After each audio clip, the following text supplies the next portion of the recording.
it has been quite a while since I posted a video, and for that I'm really sorry. I am currently on break from college and I start in about 3 weeks. If you guys haven't been living under a rock for the past couple of months, you will know that the Crazy Rich Asians movie has come out recently, and I decided to read the novel before I went to watch the movie in the cinema, and I'm really glad that I did because it really enhanced my experience at the cinema. So I'm gonna be giving you guys my book review today, and possibly in the future I will be filming my review for the movie. So basically my first thought when I read this book was, oh my goodness, this book has so many characters and so many family trees. It was actually really hard to keep up with who everyone's family was whose cousin, who was related to who, and it kind of made me feel like I was reading Game of Thrones again, because I remember when I read A Song of Ice and Fire for the first time, I had to like keep rereading the family tree, and that's kind of how I felt about Crazy Rich Asians as well. There is a lot of drama, there is a lot of family business. It took a while for me to get into it, but once I did get into it, it was a really great story.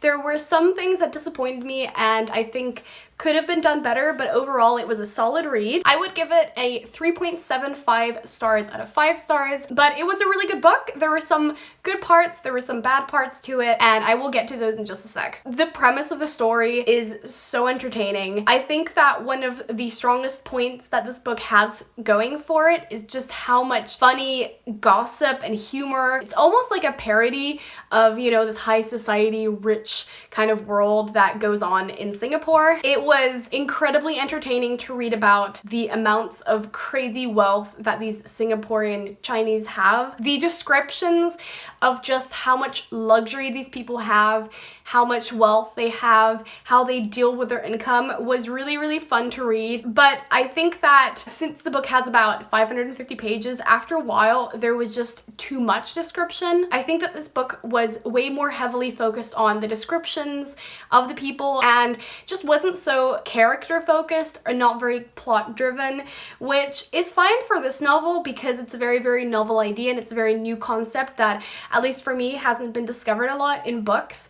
But I would have wished that there would have been a lot more focus on the relationships and focus on the character development that goes on, because I feel like that was just a tiny bit lacking. I think one of the things that was also made it hard to read this book was how fast this book kind of switched between points of view. Although each chapter had the name of the person which it was focusing on written at the beginning, I feel like it always jumped between people regardless of what it said at the beginning, and so it was hard sometimes to realize like which character it was following at that time, especially because it wouldn't just jump POVs between paragraphs, but also within the paragraphs it would also switch points of view. That's not necessarily a bad thing in itself, especially if you can determine which character is being spoken of. It was hard in this book just because each character was written in a similar style, and so there wasn't this differentiation between characters as much as I would have liked. That was something that just made it a bit harder to read, and also because this book is quite lengthy, that also kind of contributed to the fact that it took me a while to finish this book and get through it. I think that Rachel and Nick were just such a cute couple, and I really shipped them throughout the pages.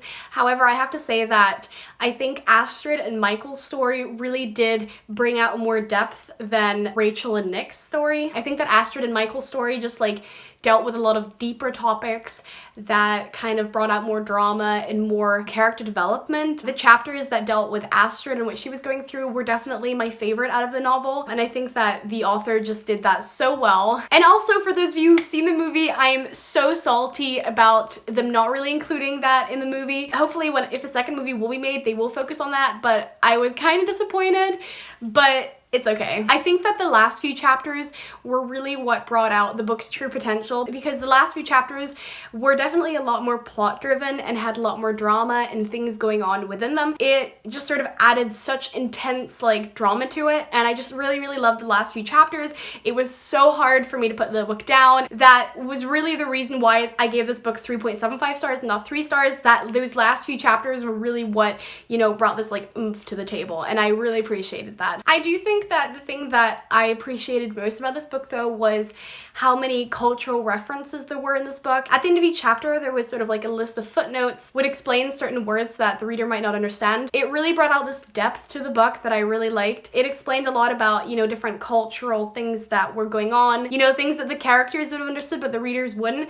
And I think that that was really great. I think that this book is really adding a lot to, you know, the diverse narrative within like novels in general, and I think that that was just really awesome. So yeah, I think that this book was a really solid read. I think that it could have done a lot better in terms of plot and character development, but it definitely made up for that in world building, and also, you know, the plot itself in the last couple of chapters was done very well. I am happy with how the book ended, and I'm excited to know what's going to happen in book 2, but I don't know whether I'll be getting to that anytime soon. I'm a person who likes reading in terms of plot. I'm a very plot-driven reader, and I'm also a very character-driven reader, and I feel like this story just fell short like a tiny bit for me, but it was still a great read. I would highly recommend it to anyone who, you know, wants to read the book before going to the movie, or just someone who's looking for, you know, a different kind of narrative than they're used to. Alright, I think that was it for my review.